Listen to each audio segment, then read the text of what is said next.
মৃত্যু কিন্তু পিছনে পিছনে ঘুরছে, সময় পেলেই আপনাকে উল্টা।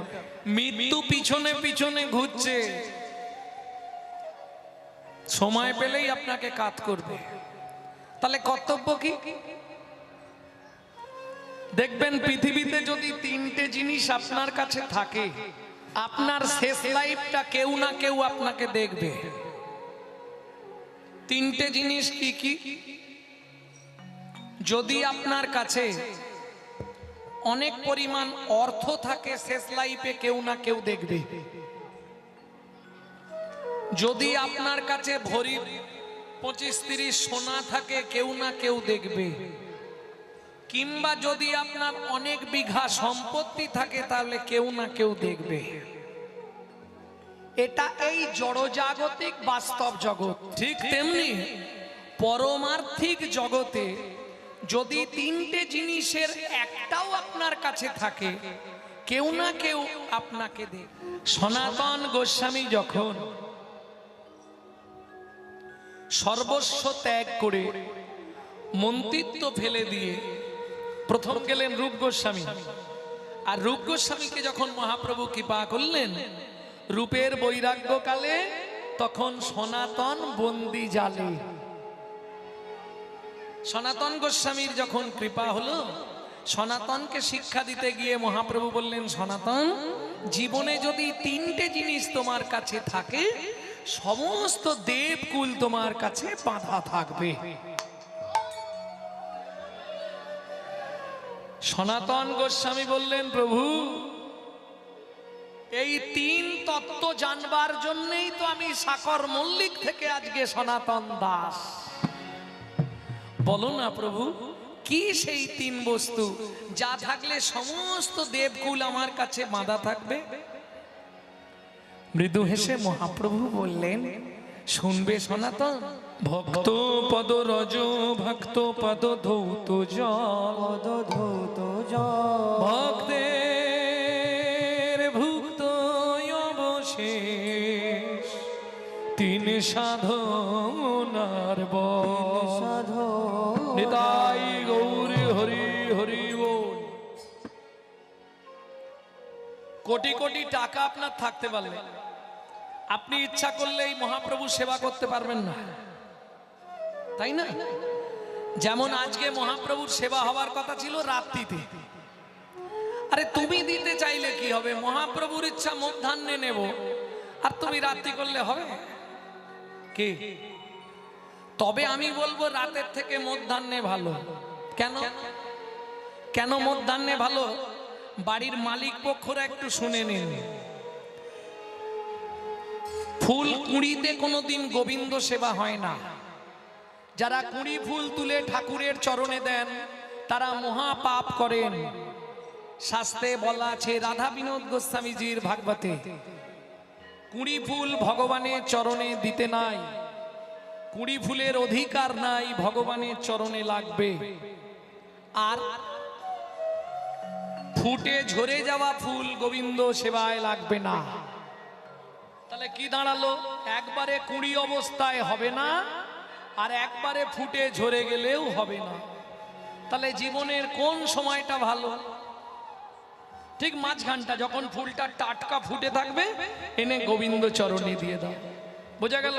তাহলে একবারে শিশুমতিতে হবে না, একবারে বৃদ্ধ হয়ে গেলেও হবে না।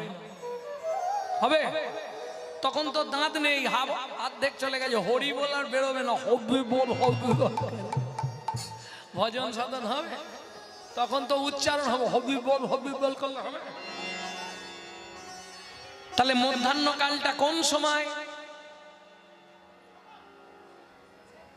মা যদি নাহি পুনঃ প্রভুর বসনে আবৃত তন, মা যদি নাহি পুনঃ প্রভুর বসনে আসনে পুনঃ, মা যদি নাহি পুনঃ, দিনের মাঝখানটা, একবারে সকালে নয়, একবারে রাত্রে নয়, তাহলে মাঝখানটা মধ্যাহ্ন কাল।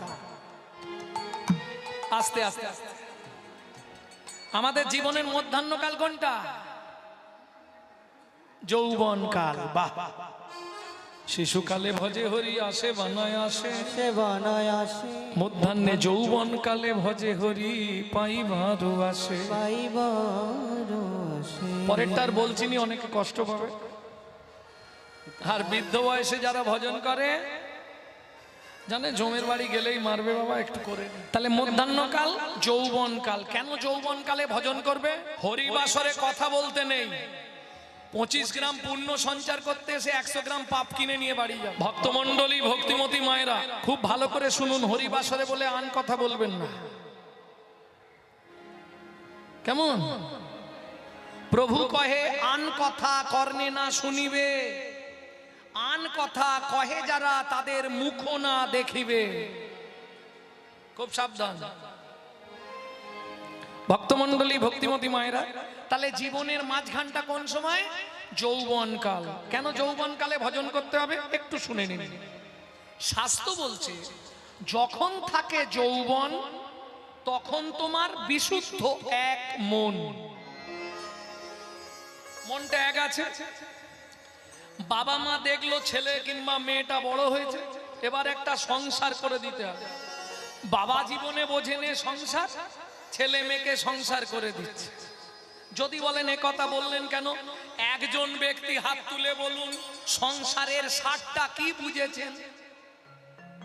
যদি সংসারের সার বুঝতেন তাহলে সংসার বাড়াতে পারতেন না, ওইখানেই সার। যে যার সার ধরেই বসে থাকতো, কেউ আর বাড়াতে যেত না। কি গো, দেহের সার পদার্থ নিত্য বিনষ্ট করছে, আর এদিকে বলছে আমি সংসার করেছি। সার কি? ব্রহ্ম হতে নিম্নগামী দৃষ্টি শক্তির দ্বারা, নিম্ন হতে ঊর্ধ্বগামী যার নাম রাধা। ধারাকে উল্টাতে পারলেই রাধা। বোঝা গেল? তাহলে মধ্যাহ্নকাল যৌবনকাল। কেন যৌবনে ভজন করা ভালো সেটা শোনো। যখন থাকবে যৌবন তখন তোমার এক মন। এক মন সমান কত কেজি? হিসাব বোঝেন না? 40। 41 হলো নি, 39 হলো নি, সেই 40। জীব জেনে রাখো এক মন সমান 40, তোমার পরমায়ুও 40। তার জন্য মহাপ্রভু ওষুধ দিলেন 40। হ্যাঁ, এক মন সমান 40। জীবের নিজের পরমায়ু কত? 40, বাকি 60 ধার করা। মহাপ্রভু ওষুধ দিলেন 40। কি করে 40টা ওষুধ দিয়েছে মহাপ্রভু বলবো একটু? হরি বল, হরি বল। কি করে 40টা ওষুধ দিলেন ভালো করে বুঝে নিন। প্রথম বড় বড় 4টি গাছের ছাল ছাড়ালেন, যাকে বলা হয় চতুর্বেদ। তারপরে ছাড়ালেন 6টা গাছের ছাল, হিসাব রাখবেন, তাকে বলা হয় ষোড় দর্শন। তারপরে ছাড়ালেন 12টা গাছের ছাল, তাকে বলা হয় 12টি উপনিষদ। তারপরে ছাড়ালেন 18টা গাছের ছাল, যাকে বলা হয় 18 পুরাণ। কটা হলো? এখনো 4টে বাকি আছে। অঙ্কে দারুণ পাকা তুমি। শুধু সাধের বাতাসা, তোর জন্য কীর্তনে আসা। কটা? 40টা হয় না? কেউ গোনেনি। আর একবার গুনে নিন। 4টে বেদ, 6টা দর্শন, 12টা উপনিষদ, 18টা পুরাণ। কটা হলো? 40।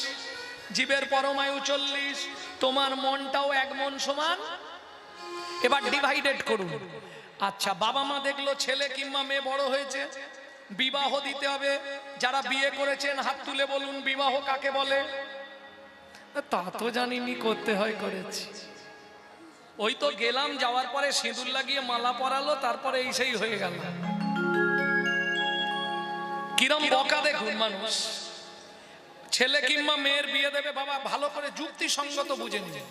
ছেলে কিংবা মেয়ের বিয়ে দেবে, ওই যে পাখি চেনেন তো? পাখি, কিছু পাখি মারবে, কিছু ওই 4 পায়ে কালো কালো যেগুলো ঘুরে বেড়ায় না, ছাগল, সেগুলো কিছু মারবে, কিছু জলচরা মারবে, আবার কার্ডের ওপর হলুদ দিয়ে লিখবে শুভ বিবাহ। একটু বলুন না কি করে হয়? আমার ছেলের বিয়েতে 82 জনের প্রাণ গেল, তারপরেও লিখবো শুভ বিবাহ। একটু আমাকে বোঝান কি করে হবে?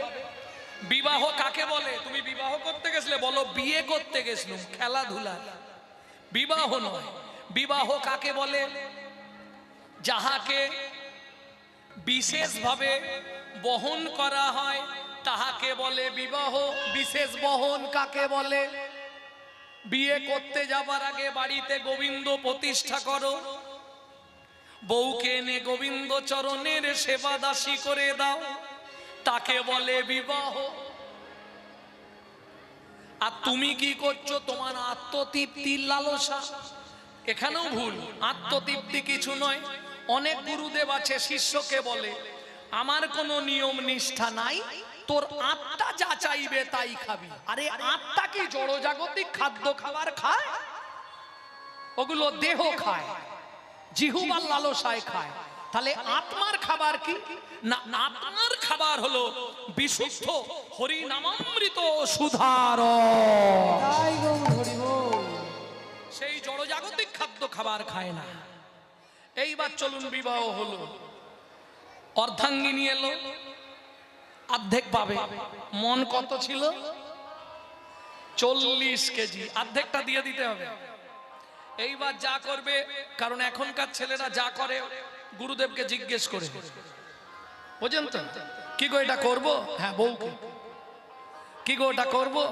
আগেকার যেসব বুড়ো বাবারা আছে এতে জিজ্ঞাসা বিজ্ঞাসা নেই, ও বউ থাক থাক আর যাক যাক, ওরা ওদের মতো চলবে। কিন্তু এখনকার ছেলেদের ক্ষেত্রে সেটা হবে না। বউ যদি বলে ডান দিকে নয় সোজা বাঁ দিকে যাবে, জয় রাধে।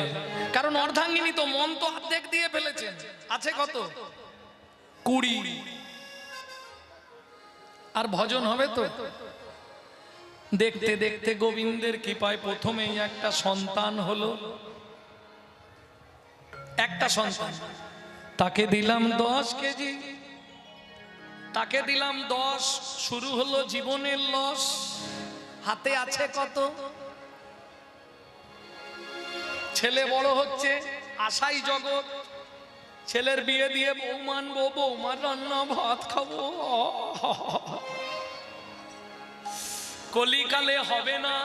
এক বালিশে পড়লে মাথা মনের কথা হয় গো যাতা। এক বালিশে পড়লে মাথা মনের কথা হয় গো যাতা। এক বালিশে পড়লে মাথা মনের কথা হয় গো যাতা। এক বালিশে পড়লে মাথা মনের কথা হয় গো যাতা। বাবা মাকে করে পর যাকে নিয়ে বাদলি ঘর। ওই বাবা মাকে করে পর যাকে নিয়ে বাদলি ঘর। যাকে তুই বাসলি ভালো সে কি তোর সঙ্গে গেল? ও যাকে তুই বাসলি ভালো সে কি তোর সঙ্গে গেল? শেষে গোবর ছড়া দিল রে, অমঙ্গলটা বিদায় হলো। শেষে গোবর সরা দিল রে, অমঙ্গলটা বিদায় হলো। ছেলের বিয়ে দিয়ে বউ মানলাম, তাকে দিলাম 5। হাতে আছে কত? বুড়ো বয়সে ভজন করবে। হাতে আছে কত? 5। আর এদিকে তোমারও শুরু হবে শিরায় শিরায় খাঁচ। ওরে বাবা রে, বসতে গেলে মাটি আর উঠতে গেলে লাঠি, তাই না? বোঝা গেল তো? হাতে আছে 5। এবার একটা নাতনি হয়েছে, ব্যাস, ও দাদু ও দাদু ও ঠাকুমা, ভজন হয়ে গেল। তাকে দিলাম 3। এবার বসে বসে গুনছি আমি ওপারে যাবার দিন। হাতে আছে কত? মন আর 2। ভজন হবে? সত্যি কথা বলো, বুড়ো বয়সে ঠাকুরের কাছে গেলে কি জানো? ঠাকুর তোমার কাছে কিচ্ছু চাইনি, কিচ্ছু চাইনি, কিচ্ছু চাইনি, শুধু যেন নাত জামাইটা দেখে মরতে পারি, দেখে মরতে পারি। কি? হাতে আছে কত? যা ছিল নিজের কাছে 2, নাথ জামাইয়ের হাতে দিয়ে শ্মশানে গিয়ে শুই ছিল নিজের কাছে দুই আর জামাইয়ের হাতে দিয়ে শ্মশানে গিয়ে শোয় ভজন সাধন হলো না রে ভজন সাধন হলো না রে ভজন সাধন হলো না রে ভজন সাধন হলো না রে তবে এলাম খেলাম চলে গেলাম ভজন সাধন হলো না রে ভজন লিখলে আমি চলে গেলাম ভজন সাধন হলো না রে এলাম খেলাম চলে গেলাম ভজন সাধন হলো না রে এলাম খেলাম চলে গেলাম বলি রাধা গোবিন্দ না ভজিলাম হরি হরি